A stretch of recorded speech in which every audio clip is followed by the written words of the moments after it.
My name is Susie Gonzalez. I'm 22 years old, and up until a few months ago, I thought I had my whole life figured out.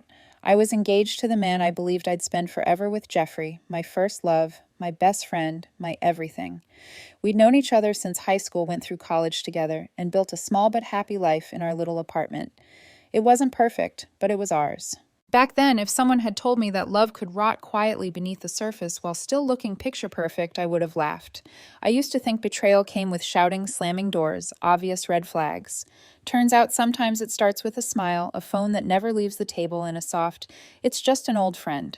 Jeffrey was 21, charming, clever, the kind of guy who could make you forget the world was hard. He worked part-time in tech support, always glued to his laptop, while I juggled my last year of nursing school and a weekend job at the clinic. We made it work. We always did, or so I thought. It began in small, almost invisible ways. Jeffrey would laugh at something on his phone and lock it the second I looked over. When I asked, he'd say, "Just memes, babe," and kiss my forehead like that would make me stop wondering. I remember noticing that he started dressing a little differently, new cologne shirts I'd never seen him buy. He said he was just switching things up. I told myself I was imagining things. I even scolded myself for being paranoid. After all, he'd never given me a reason to doubt him. We were planning our wedding, saving up for a honeymoon, and arguing about cake flavors, not lies. But the first real crack came one Thursday evening. We were cooking together something that had become our little ritual since we couldn't afford fancy dates. I was chopping vegetables when he said, "Oh, I ran into Mara online today. Remember her?" The name hit something strange in me. Mara was his old high school crush, someone he once described as the one that got away. I remembered how awkward he'd been when she showed up at a reunion a couple years ago. "Yeah, I remember her," I said carefully. "How's she doing?" "She's good," he said with a grin that felt too bright. "We've been catching up, actually. She's hilarious. I forgot how easy she is to talk to." I smiled back, pretending my heart hadn't just dropped into my stomach. Over the next week, Mara became a background character in our life, mentioned casually but frequently. "Oh, Mara said this funny thing today." Mara and I both love that movie. Mara's thinking about changing jobs too. It was always innocent on the surface, but I could feel the shift. Conversations about our future started fading, replaced with his new inside jokes. Sometimes while I was studying late, I'd glance over at Jeffrey sitting on the couch, smiling at his phone with that half smirk he used to give me. Once I asked, "Who's that?" he replied, "No one important." No one important. Funny how people always say that right before they become the most important thing to lose you. I tried to ignore it. I reminded myself that Jeffrey loved me. We'd survived long distance when I took an internship in another city. We'd shared birthdays, heartbreaks, hospital visits. He wouldn't just throw that away, right? One night while we were watching a show on Netflix, Jeffrey said, "Oh, you'll love this one. It's Mara's favorite." He didn't even realize what he'd said, but I did. Something twisted in my chest. We used to pick shows together, our thing. Now I was watching her favorite. I forced a laugh and said, "Well, I guess Mara has good taste." Jeffrey grinned and kissed my hand, completely missing the tension sitting in my smile. After that night, I couldn't shake the feeling that I'd become an extra in someone else's story. At the clinic the next day, I tried to distract myself with work. A patient smiled at me and said, "You look tired, sweetheart." Big test coming up. I almost said no, just watching my relationship quietly disintegrate, but instead I smiled and nodded. That evening, Jeffrey came home late, later than usual. He smelled like beer and a hint of perfume that wasn't mine. When I asked where he'd been, he said, "Just out with friends." I wanted to believe him. I really did. But the truth was already whispering in my ear, soft but persistent. "You're losing him, and he's not even fighting it." Later that week, I found myself watching him instead of TV, how his fingers danced over his phone, how his smile appeared and vanished when I entered the room, how he'd laugh under his breath at messages I wasn't part of. I told myself not to snoop, not to become that person. Trust is sacred, right? That's what love is built on. But love also makes you blind, and blindness makes you curious. Still, I said nothing. I cooked dinner, kissed him goodnight, and told myself that maybe I was just stressed from work. But when I lay awake beside him, staring at the ceiling, I realized I was waiting. Waiting for the truth to reveal itself in some undeniable way. Waiting for something, anything to justify this growing ache in my chest. The night before everything unraveled, Jeffrey reached over and wrapped an arm around me. His voice was sleepy, careless. "Love you," he murmured. I whispered it back, but it felt hollow, like saying it to a stranger who'd stolen my fiancé's face. That's when I knew. Whatever we had, it was already slipping away, and I was the only one still holding on. I remember rolling onto my side, watching the soft light from his phone illuminate the room. He was smiling again, tapping away at something he didn't want me to see. My stomach turned, but I didn't say a word. I just stared at the glow fading against the wall and thought I told myself not to overthink. I should have listened to my instincts instead. When people talk about heartbreak, they always picture a dramatic moment, a fight, a confession, a door slamming. But the truth is, sometimes it happens in absolute silence when the person you love laughs at a message you'll never read. A week after that sleepless night, Jeffrey came home holding takeout and grinning like nothing was wrong. "Movie night," he asked, setting the bags on the table.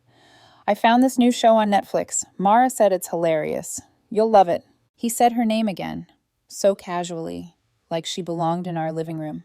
I swallowed my irritation. "Sure," I said. We spent the night watching it, some romantic drama with sarcastic characters and slow burn tension. He was right, it was good. Too good. He quoted lines before they happened, laughed at parts before I did, because he'd already watched it, with her.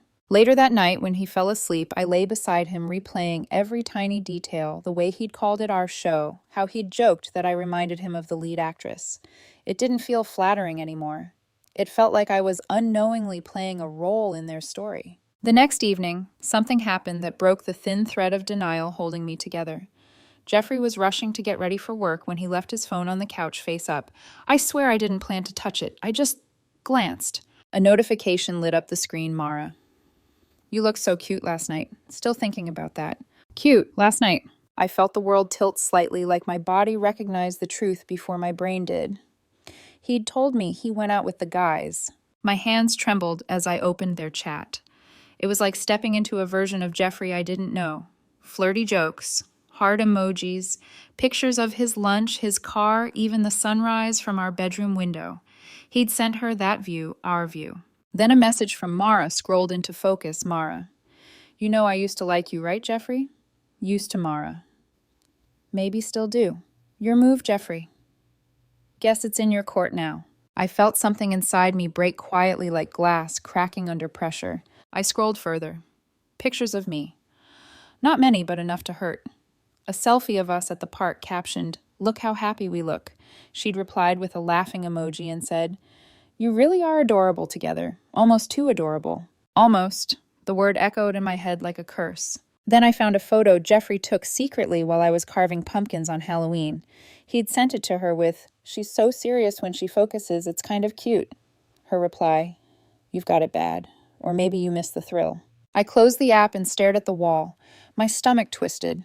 I wanted to scream, throw his phone, demand an explanation, but instead I just sat there, frozen. Maybe that's the cruelest part of betrayal. The moment it happens, your voice disappears. When Jeffrey came back into the room, I pretended to be half asleep. He smiled, kissed my cheek, and whispered, "Love you." I didn't respond, because in that moment I realized I was in love with a ghost, someone who looked like Jeffrey but belonged somewhere else. The next few days blurred together. I still went to work, still made dinner, still laughed at his stupid jokes when I had to. But something inside me had gone cold. At the clinic, I watched couples sit side by side in the waiting room. Small gestures like hands, brushing glances exchanged. And I thought I used to have that. Now I'm an afterthought. One night I got home early and found him on the couch texting. He looked up startled, then forced a smile. "Hey, babe. Who are you talking to?" I asked. "Just friends," he said too quickly. "Which ones?" He hesitated. "You wouldn't know them." That was the first time he lied outright. I saw it in his eyes, that flicker of guilt, followed by practiced calm. Something inside me hardened. That night, while he showered, I opened his phone again. I didn't care about boundaries anymore. Boundaries didn't exist in a relationship built on deceit. Their latest messages were worse than before. He'd sent her a picture of the dinner I'd made captioned, "You'd make this better." "You're a way better cook," she replied. "Careful, your fiancé might hear that." My throat tightened. My food, our food, had become part of their flirting. Scrolling up, I found a photo Mara had sent a mirror.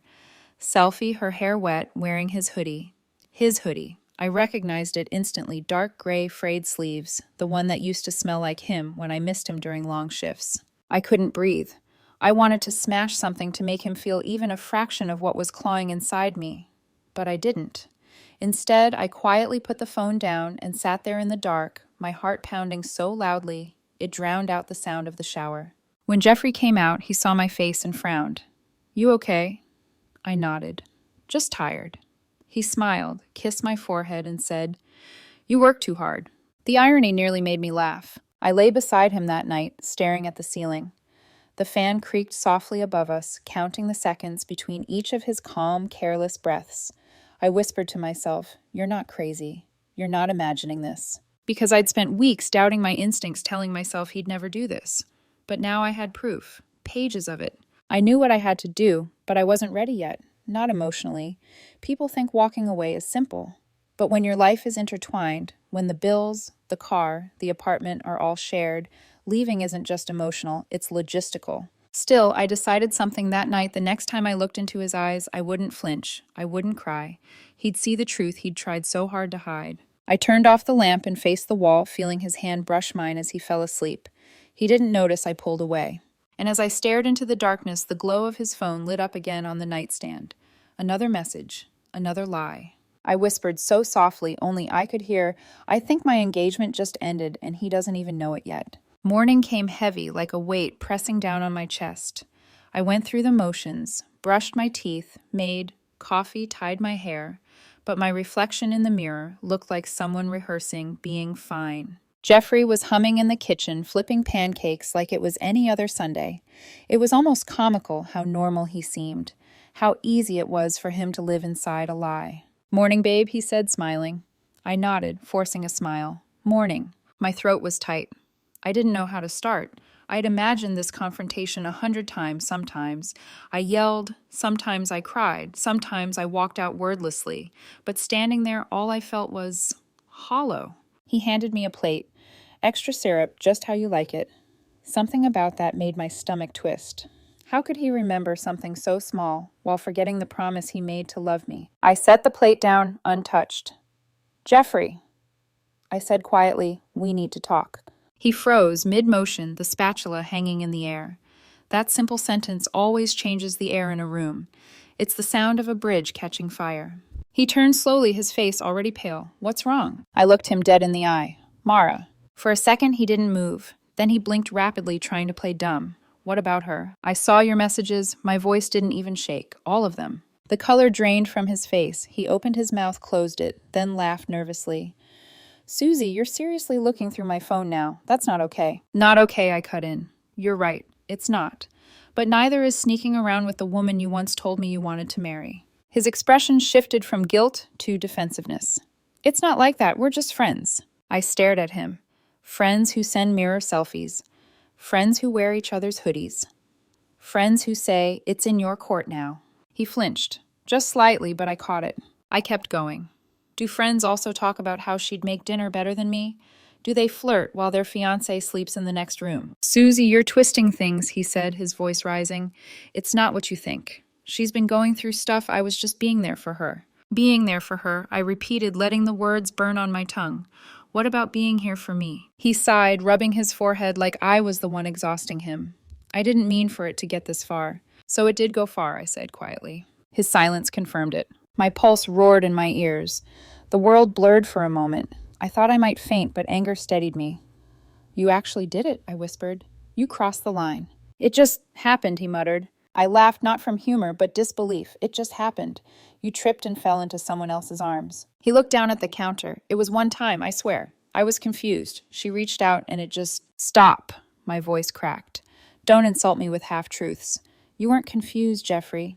You were bored." He looked up sharply. "That's not fair." "What's not fair is lying to someone who trusted you completely," I said. My hands were shaking, but my voice stayed calm. "I defended you to everyone. My friends said you were distant, that something felt off, and I said they were wrong. I told them you loved me." His eyes softened, maybe from guilt, maybe pity. "I do love you." "No," I whispered, stepping back. "You loved the idea of me. The version that made your life comfortable, the one who paid bills, cooked dinner, and made excuses for your absences. But me. The real me. You stopped seeing her the moment Mara texted you." He took a step forward, reaching out. "Please, Susie. I made a mistake, okay? I can fix this. We can fix this." I stepped away. "There's no we left to fix." He looked desperate now. It didn't mean anything. That's the worst part, I said. That I mean nothing to you either. The silence that followed was suffocating. He stared at me like I'd turned into a stranger. Maybe I had. Maybe this was the first time I'd stopped trying to protect him. I turned to leave, and that's when he panicked. You're not really walking out, are you? We can talk about this. I faced him one last time. Jeffrey, I can forgive mistakes, but I can't forgive patterns. He frowned. Patterns. Lying. Hiding. Choosing someone else's attention over mine. Those aren't accidents, they're habits. His mouth opened, but no words came out. I watched his face crumble, guilt, fear, regret all tangled together. I gave you everything, I said quietly. My time, my trust, my love. You gave someone else my life story. He whispered, please don't go. But I already had. I packed my things that night. Just essentials, nothing sentimental. The engagement ring sat on the counter, cold under the kitchen light. I left it there, a perfect circle, broken by reality. He watched from the doorway, eyes red. Susie, please, don't do this. We can start over. Start over with what I asked softly. With the man who looked at me while loving someone else. He took a step closer, voice trembling. I'll block her. Delete everything. I'll prove it. I shook my head. You can delete messages, Jeffrey, not memories. I zipped my suitcase and walked past him. My heart felt like lead, but my legs kept moving. At the door, I turned and said the one thing I hadn't planned to. You didn't just lose me. You lost the version of yourself that I believed in. He didn't answer, just stood there staring as I closed the door behind me. The hallway outside was quiet, too quiet. I thought I'd cry, but nothing came. Only a strange stillness. Maybe this was peace, or maybe it was shock. Either way, it felt final. I drove through the night toward my parents' house, the ringless finger on my steering wheel catching faint moonlight. Somewhere between city lights and silence, I whispered to myself, he didn't just lose me. He was about to lose everything built with my hands. I didn't sleep that night. My parents' guest room felt too quiet, too safe for the kind of storm brewing inside me. I lay awake replaying every moment, the laughter, the dinners, the late-night I love yous that now felt like borrowed lines from someone else's play. By morning, something inside me had shifted. The pain was still there, raw and sharp, but underneath it, a new clarity took root. For the first time in years, I wasn't thinking about us. I was thinking about me. Over coffee, my mom asked softly, "You're not going back, are you?" I shook my head.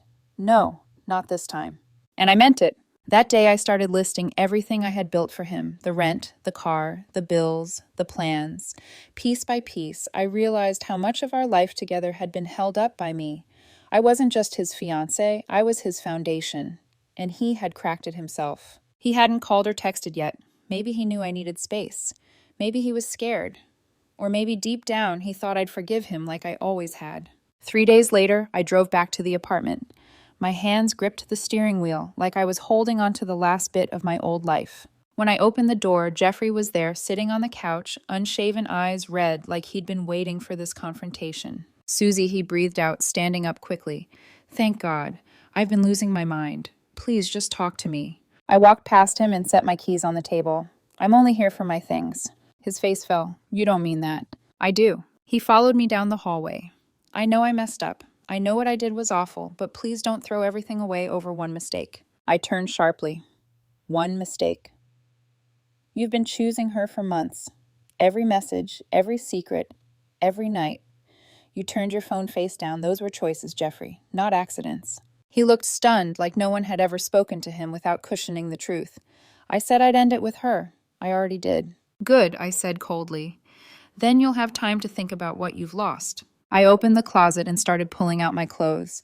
My engagement dress, the one we picked together, was still in its plastic bag. It looked so pristine, so untouched, like it belonged to someone else's story. Susie, please, he said quietly. I can't lose you. I paused, looking at him. He really did look broken, eyes rimmed with guilt, shoulders slumped, voice trembling. Once that might have melted me, but now it just felt like a performance rehearsed too late.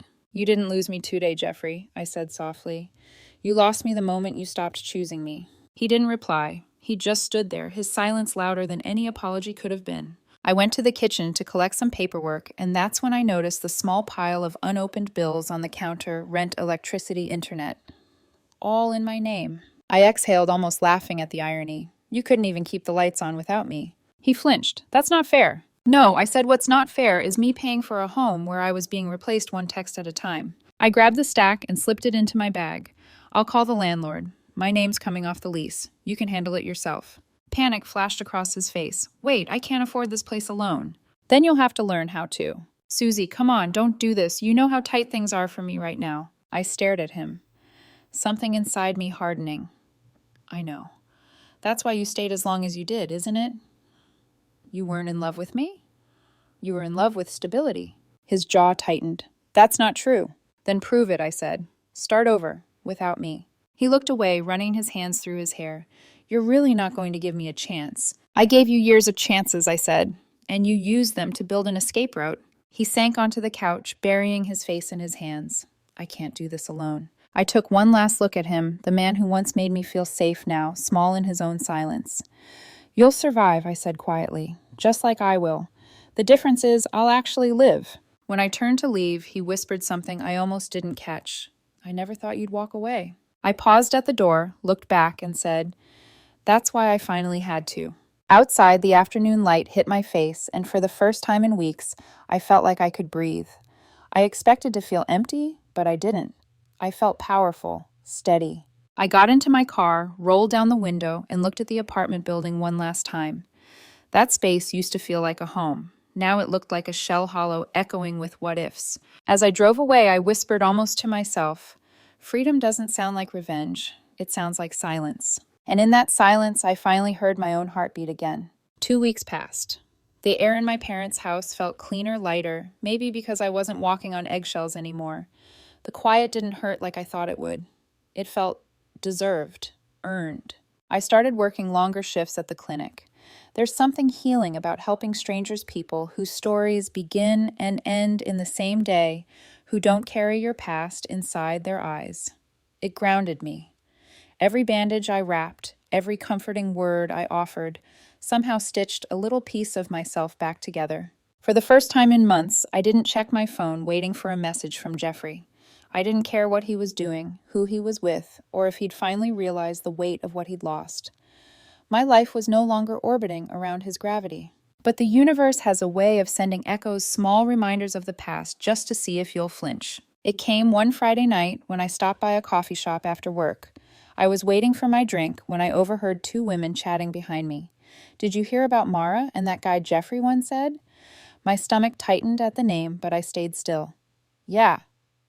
The other woman laughed. Apparently, he moved in with her after his fiancé dumped him, and then she ditched him 2 weeks later. Total disaster.